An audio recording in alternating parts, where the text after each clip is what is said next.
Hello ladies and gentlemen, today I'll show you how to activate WinRar Archiver, software meant for working with different types of archives, and it's distributed as shareware, but you can get full access to functions of this program, and in this video I'll show you how.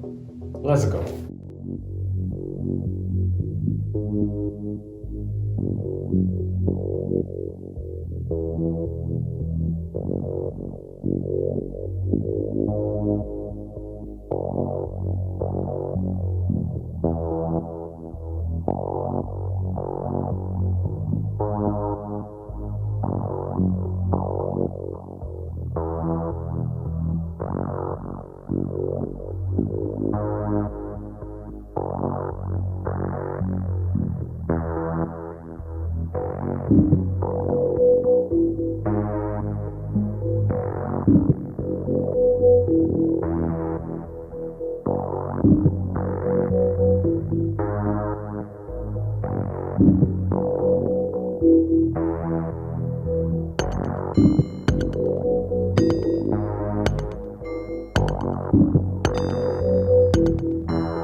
I hope this video was useful to you. If it was so, like this video, don't forget to subscribe. See you soon on the same channel.